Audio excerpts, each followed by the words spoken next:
Hello students,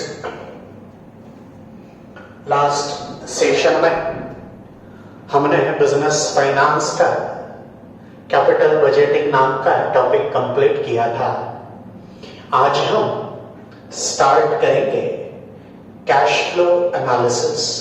cash flow analysis मतलब business में जो कैश आती है, बिजनेस में जो कैश आती है वो बिजनेस में यूज होती है।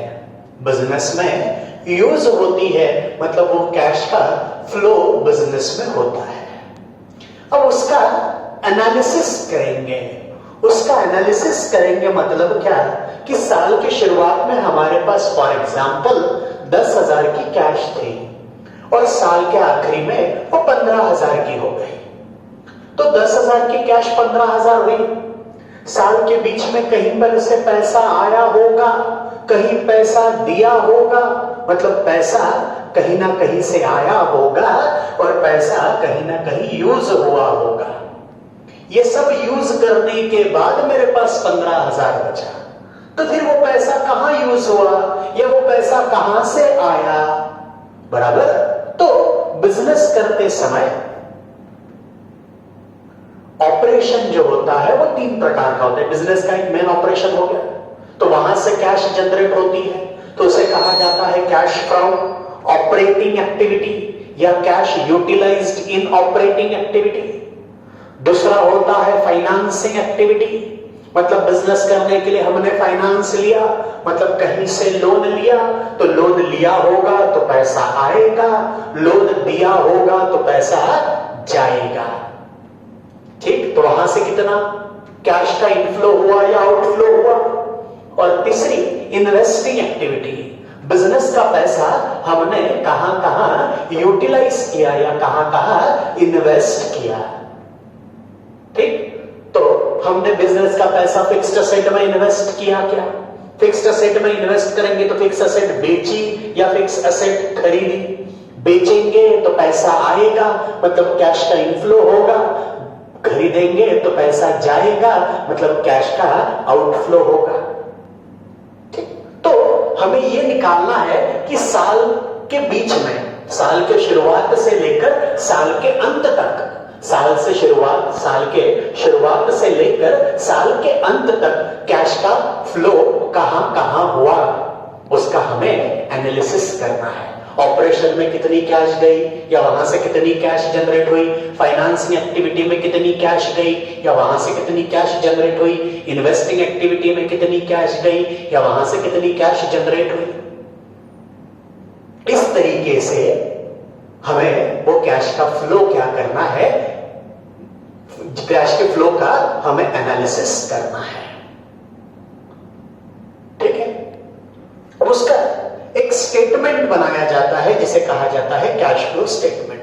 ये टॉपिक और फंड फ्लो, ये बोल सकते हो आप कि 50-60% क्या है, सिमिलर है। तो मैं सबसे पहले क्या करता हूं, आपको कैश फ्लो स्टेटमेंट का फॉर्मेट लिख करके देता हूं और फिर हम छोटे क्वेश्चन से, शॉर्ट क्वेश्चन से क्या करेंगे, क्वेश्चन सॉल्व करना स्टार्ट करेंगे। तो हेडिंग डालिए cash flow analysis. Cash flow analysis, फिर उसमें cash flow statement, cash flow statement, cash flow statement,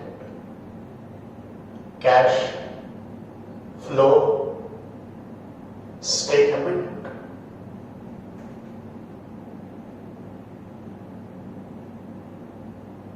cash flow statement.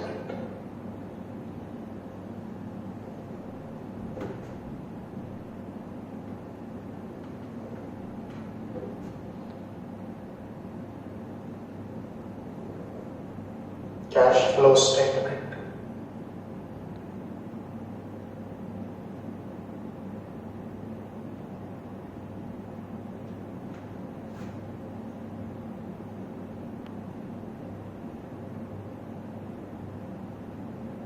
कर लीजिए रोलिंग सब लोग।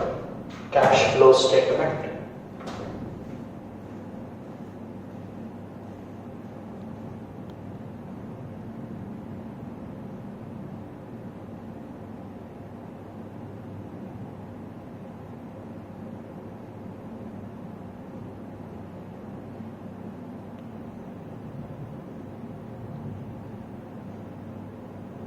कैश फ्लो स्टेटमेंट,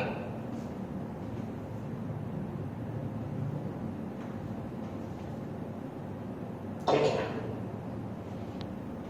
देखिए, सबसे पहले लिखिए cash flow from operating activity, cash flow from operating activity, cash flow from operating activity. सबसे पहला cash flow from operating activity, उसके नीचे लिखिए नेट प्रॉफिट,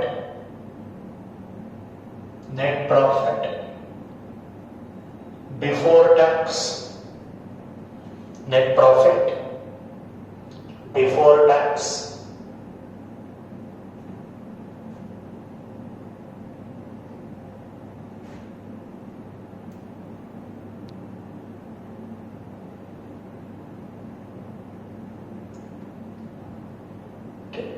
फिर उसमें ऐड करेंगे नॉन ऑपरेटिंग और नॉन कैश एक्सपेंडिचर, मतलब ऐसे एक्सपेंसेस जो बिजनेस के ऑपरेशन के नहीं है, मतलब नॉन ऑपरेटिंग, और ऐसे एक्सपेंसेस जिसके लिए बिजनेस से कैश नहीं गई, बिजनेस से कैश नहीं गई, ऐसे एक्सपेंसेस मतलब नॉन कैश एक्सपेंडिचर। क्योंकि ये प्रॉफिट है, प्रॉफिट में से तो एक्सपेंस, प्रॉफिट निकालते समय एक्सपेंसेस माइनस किए गए होंगे ना, तो वो कैश वाले एक्सपेंसेस भी हो सकते हैं या नॉन कैश एक्सपेंसेस भी हो सकते हैं। तो नॉन कैश एक्सपेंसेस को क्या करेंगे, ऐड करेंगे, जैसे कि डिप्रिसिएशन हो गया, प्रोविजन फॉर टैक्स हो गया, प्रोविजन फॉर डिविडेंड हो गया, ऐसे एक्सपेंसेस को ऐड करेंगे। फिर लेस करेंगे non operating income, non operating income क्या करेंगे, लेस करेंगे। तो हमें मिलेगा operating profit before changes in working capital, before changes in working capital, operating profit before changes in working capital. अब ऐड करेंगे decrease in current asset, current asset से भी डिक्रीज होगी तो ऐड किया जाएगा, मतलब करंट असेट यदि डिक्रीज है मतलब इनफ्लो है, इसीलिए ऐड कर रहे हैं। और increase in current liability, increase in current liability, current assets decrease यदि है तो ऐड करेंगे, और करंट लायबिलिटी इंक्रीज है तो ऐड करेंगे। ऐड मतलब वहां कैश का इनफ्लो होगा। लेस करेंगे इंक्रीज इन करंट असेट और decrease in current liability, decreasing current liability, ठीक, इसको लेस करें। तो ये आएगा cash generated from operation, cash generated from operation before tax, cash from operation before tax. फिर इसमें से लेस करेंगे टैक्स, इसमें से लेस करेंगे टैक्स, तो टैक्स जो हमने पेड किया तो इसमें से लेस करेंगे, मतलब माइनस करेंगे, क्योंकि कैश टैक्स पे करोगे तो पैसा जाएगा। तो ये जो आएगा उसको आउटर में लाएंगे और उसे हम कहेंगे net cash from operating activity. Net cash from या cash available from operating activity या कैश फ्रॉम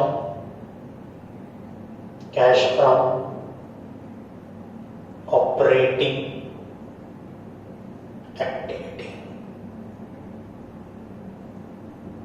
ये ए हो गया।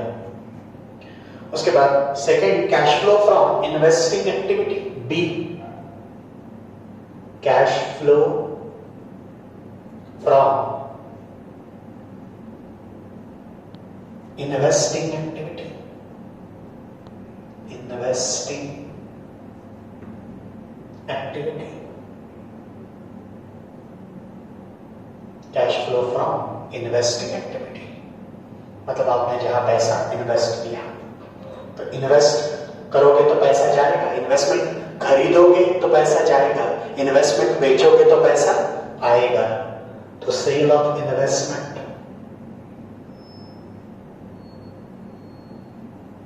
Cell of investment, sale of investment बोलो या सेल ऑफ असेट्स बोलो, परचेस ऑफ इन्वेस्टमेंट या परचेस ऑफ असेट्स।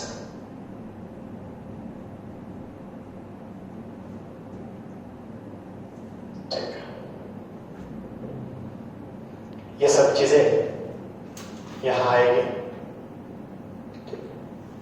हमने पैसा इन्वेस्ट किया, जैसे किसी दूसरे कंपनी के शेयर्स में पैसा इन्वेस्ट किया, तो वहां से हमें डिविडेंड मिल सकता है, तो dividend received,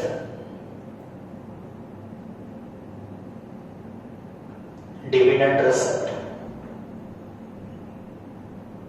interest received,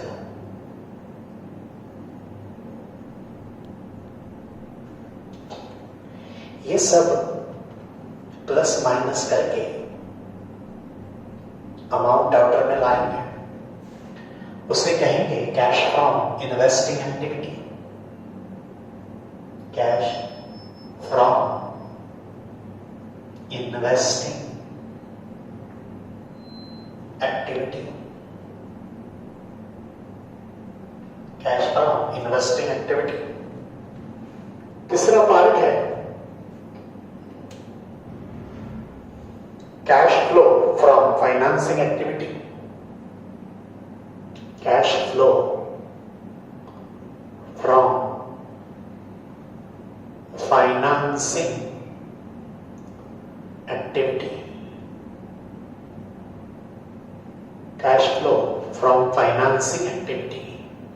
financing activity मतलब हमने कहीं से लोन लिया, loan taken,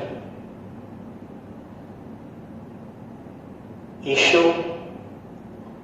of shares and debentures,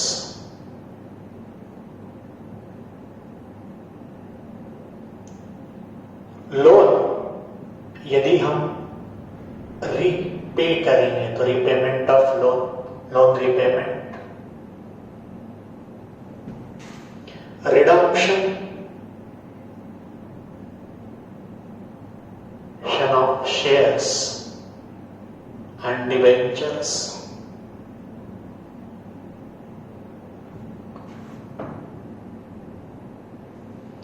loan लिया है तो उस पर इंटरेस्ट देना पड़ेगा, इंटरेस्ट पेड, डिविडेंड भी देना पड़ेगा, डिविडेंड पेड।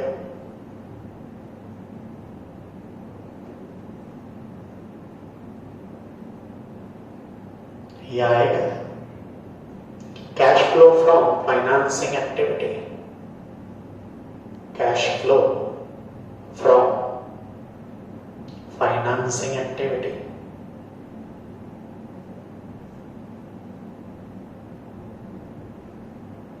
Financing activity. अब कैश फ्लो हो गया सबका यहां तक। तब total cash flow, net cash flow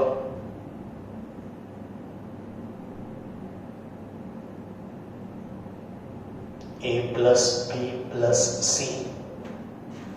A plus B plus C, इसमें ऐड करेंगे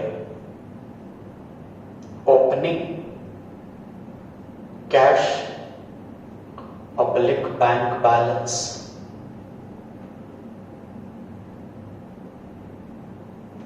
तो हमें मिलेगा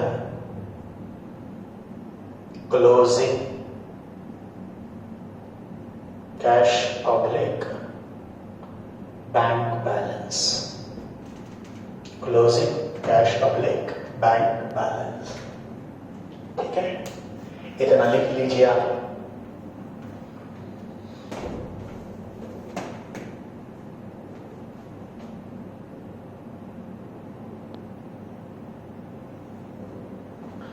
फिर हम शॉर्ट क्वेश्चन से शुरुआत करते हैं, लिख लीजिए सब लोग।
हो गया।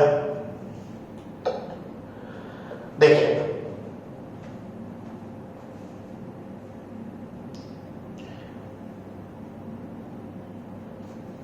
अब आपके नोट्स का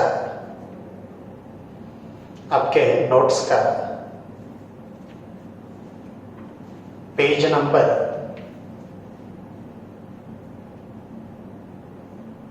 52 निकालिए। नोट्स का page number 52, question number 1, calculate cash from operation.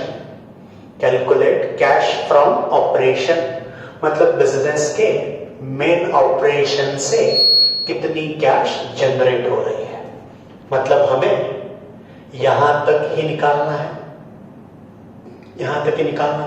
तो मैं अब क्या करता हूं, इसको बेस लेकर क्वेश्चन सॉल्व करना है, इसीलिए ये फॉर्मेट यही रखता हूं, मतलब ये नहीं मिटाता, बाकी का मिटा देता हूं, फिर हम उसके ऊपर बेस्ड क्वेश्चन करेंगे।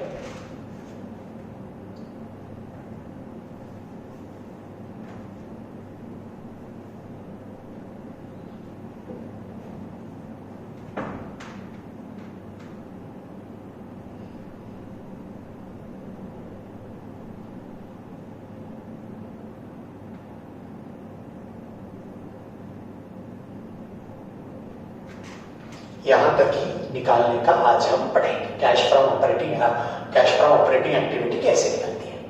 कैलकुलेट कैश फ्रॉम ऑपरेशन, 2 साल की इंफॉर्मेशन दी है, 99 और 2000। स्टॉक दिया है, स्टॉक कौन सी एसेट है, करंट एसेट, मार्क लगा दो current asset. Bills payable current liability, creditors current liability, bills receivable current asset, debtors, current asset और नेट प्रॉफिट। तो नेट प्रॉफिट से हमें शुरुआत करनी है, तो लिखिए calculation of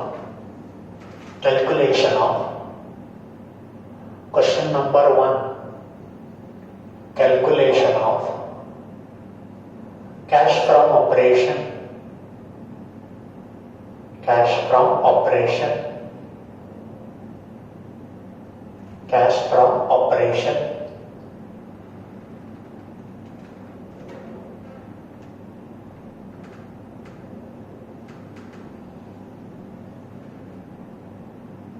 cash from operation,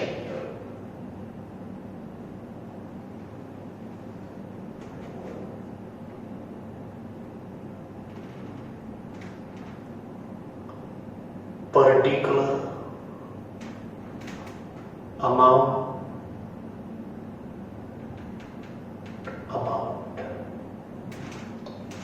start किया जाएगा नेट प्रॉफिट बिफोर टैक्स से, तो लिखिए नेट प्रॉफिट, वो जो नेट प्रॉफिट दिया है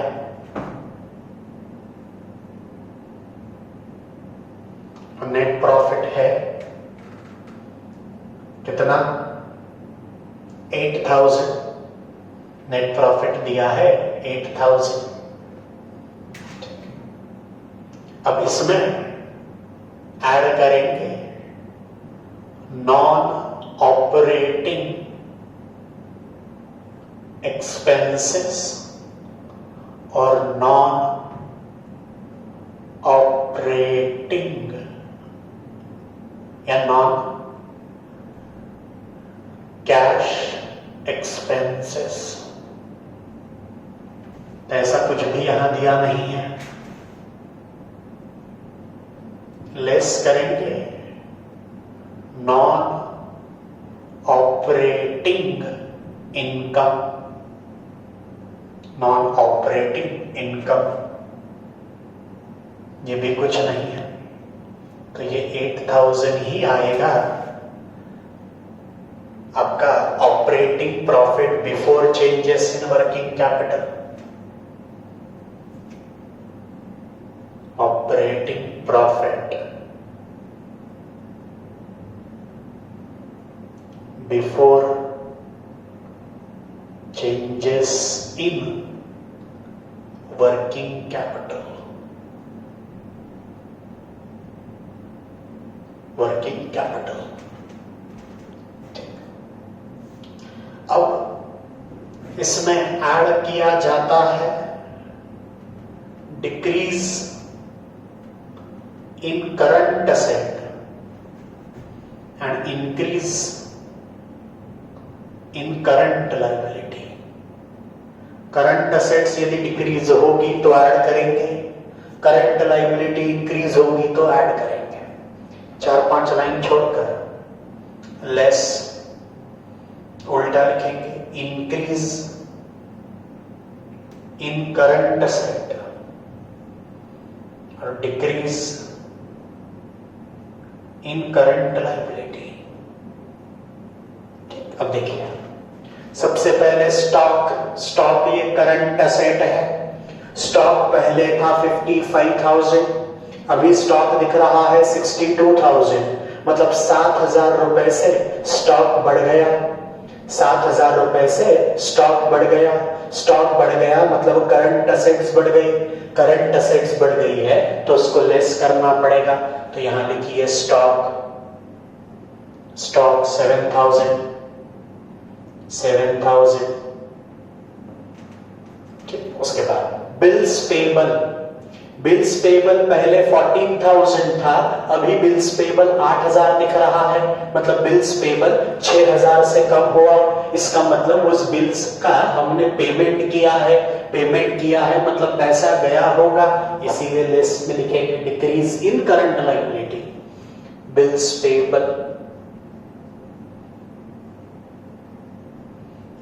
पेबल कितना, 6,000, 6,000, 14,000 minus 8,000।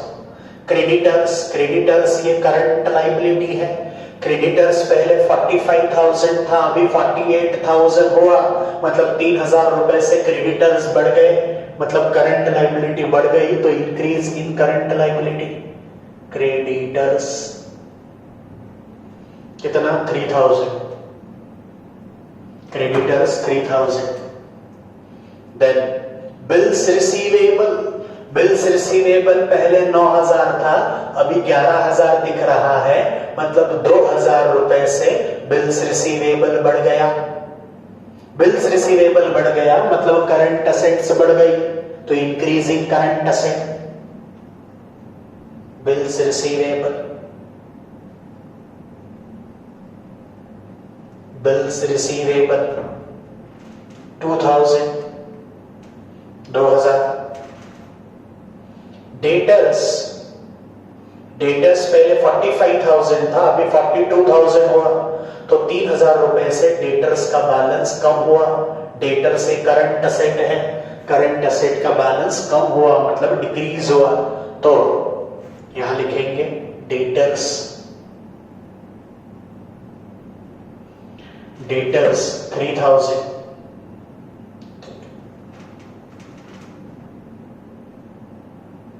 Debtors 3,000। Net profit, net profit को तो हमने बेस दिया है, वहां दी हुई इंफॉर्मेशन हो गई, तो 6,000 काउंटर में लाएंगे, तो 14,000, 8,000 इसमें ऐड करना है ये, तो 14,000।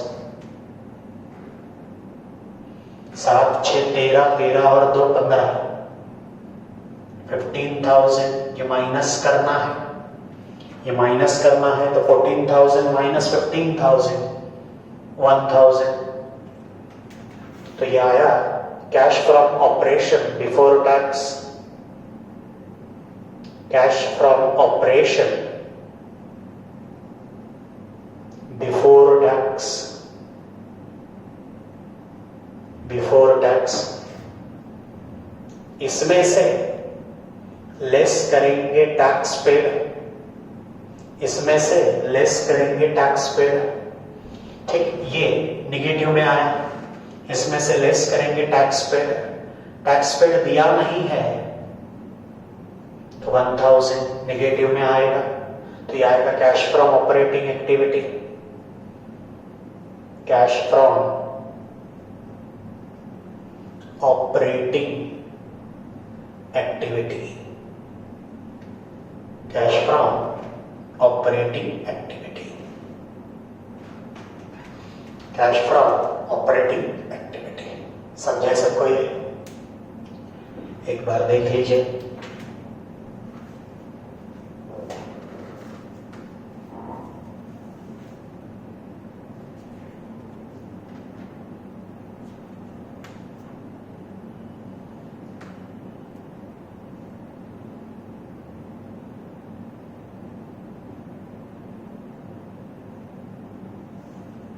Cash from operating activity minus है, इसका मतलब वो है कैश यूटिलाइज्ड इन ऑपरेटिंग एक्टिविटी, कैश यूटिलाइज्ड इन ऑपरेटिंग एक्टिविटी,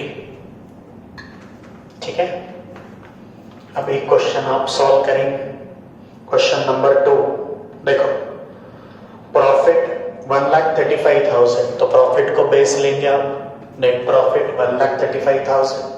उसके बाद bills payable, bills payable current liability, creditors current liability, bills receivable current asset, bills receivable current asset, debtors current asset, unpaid expenses मतलब outstanding expenses current liability, income receivable current asset, prepaid expenses, prepaid expenses current asset, prepaid income, prepaid नहीं चाहिए, वो pre received income चाहिए, income पहले से ही मिल गई तो मुझे सर्विसेज देना पड़ेगा, तो करंट लायबिलिटी, करंट लायबिलिटी। मतलब वो सारे पॉइंट ये दो हेड्स के नीचे आएंगे। करंट असेट्स यदि कम हुआ और करंट लायबिलिटी यदि बढ़ा, तो यहां लिखेंगे करंट असेट बढ़ गया और करंट लायबिलिटी कम हो गई, तो यहां लिखेंगे। करो सॉल्व। करो जल्दी।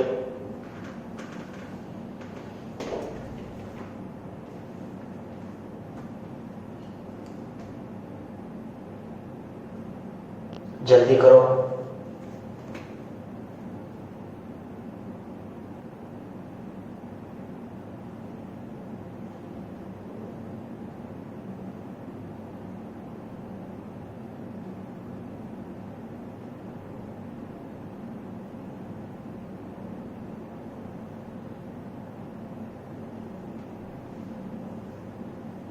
करो सब लोग।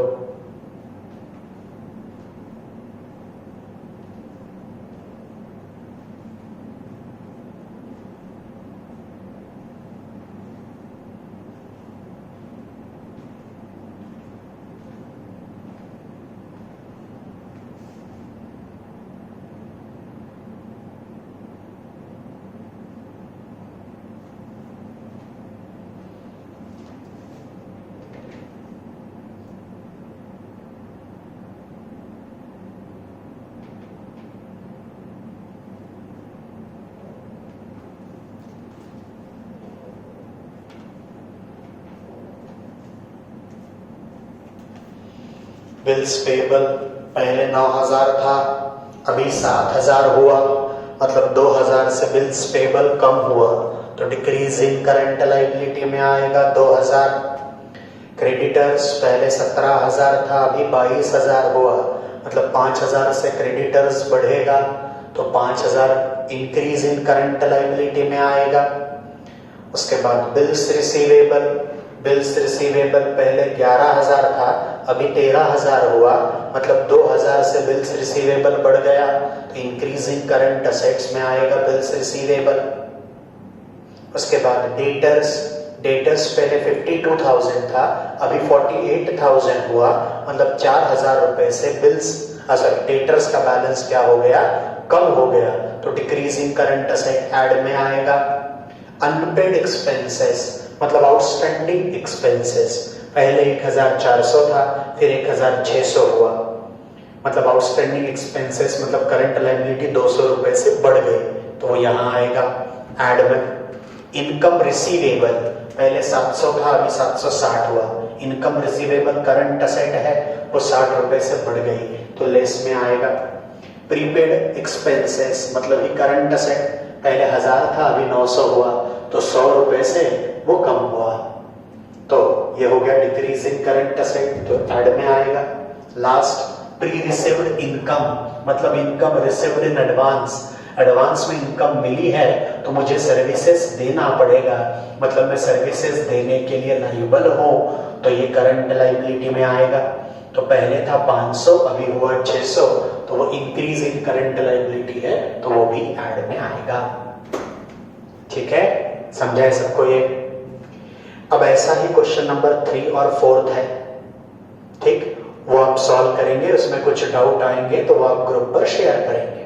ठीक, अब देखिए question number 5। Question number 5, after taking into consideration the under mention item, Jain limited made a net profit 2 lakh for the year ended 31st December 2004. Loss on sale of machinery, depreciation on building, patent written off, provision for taxation, goodwill written off, gain on sale of building, preliminary expenses written off. Find out cash from operation. अब यहाँ कोई current assets और current liabilities दी हुई नहीं है, तो लिखिए calculation of cash from operation,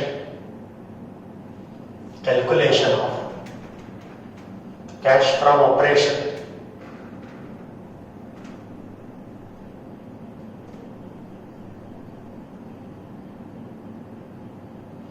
cash from operation,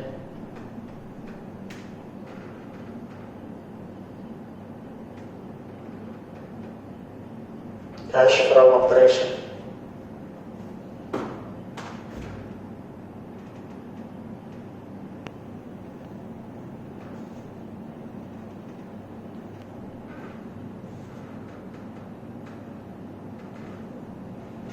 cash from operation.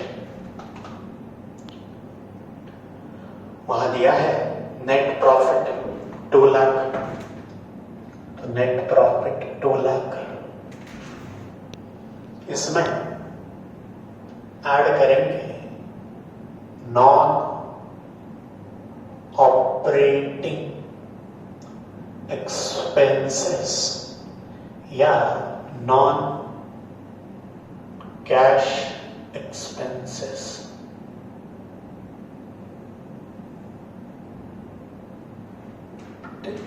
देखिए, loss on sale of machinery, machinery बेचकर लॉस हुआ। लॉस हुआ तो P&L के डेबिट में लिखा गया होगा। P&L के डेबिट में लिखा गया, इसका मतलब ये प्रॉफिट निकालते समय माइनस हुआ होगा। लेकिन पुरानी मशीनरी बेचना ये हमारा काम नहीं है, ये हमारा काम नहीं है, मतलब ये मेरा नॉन ऑपरेटिंग एक्सपेंस है। तो loss on sale of machinery,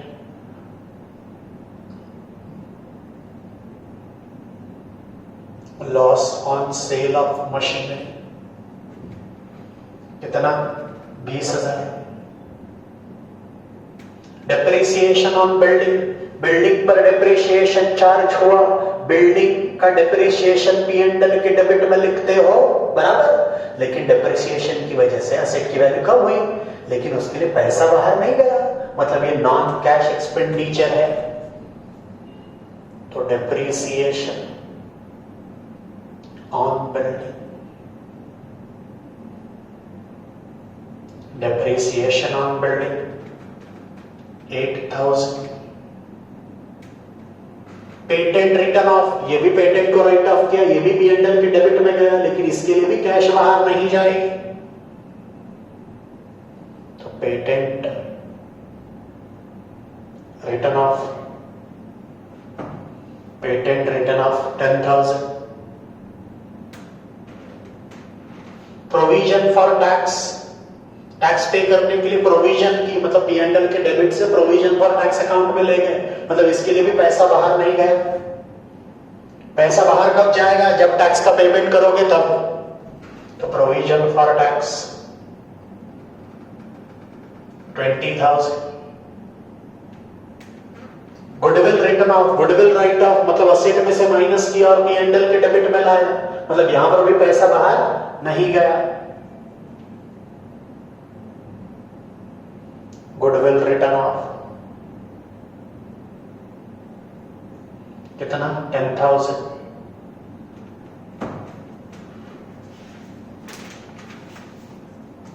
उसके बाद gain on sale of building, building बेचकर प्रॉफिट हुआ, मतलब इनकम है, लेकिन बिल्डिंग बेचना ये हमारा बिजनेस नहीं है, मतलब ये नॉन ऑपरेटिंग इनकम है।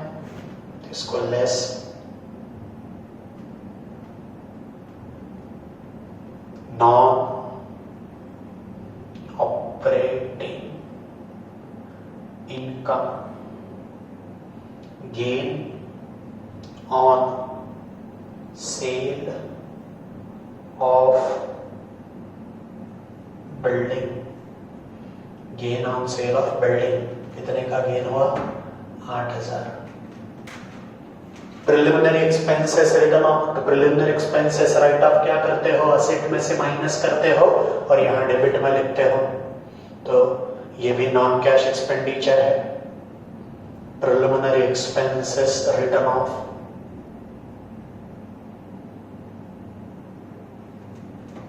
कितना? 10,000।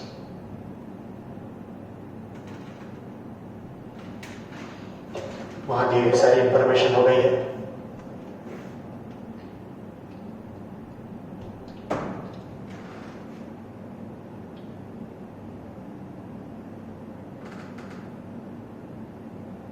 तो 278 8,000 लेस करना है, तो 270 ये आया operating profit before changes in working capital. Operating profit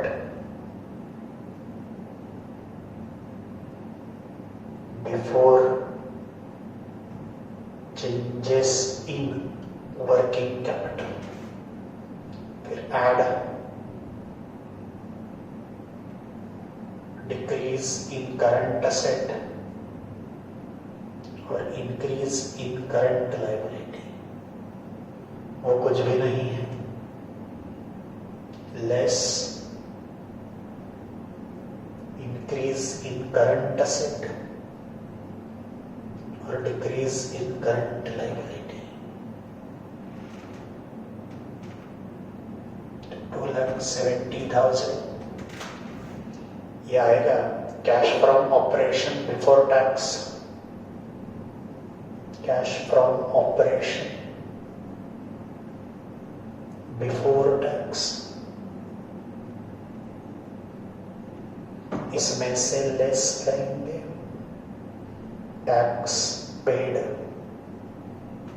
tax paid भी दिया नहीं है तो 2,70,000, 2,70,000 यह आएगा cash from operating activity, cash from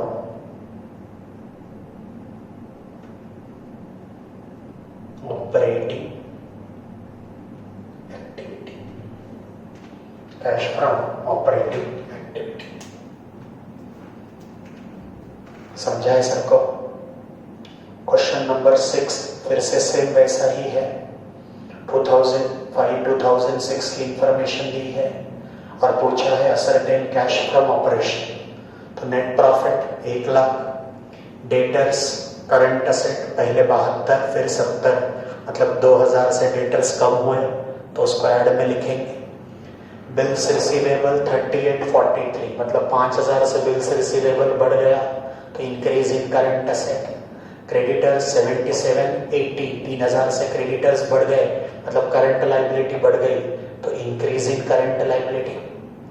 bills payable 4540, 5000 से कम हो गया तो लेस में आएगा।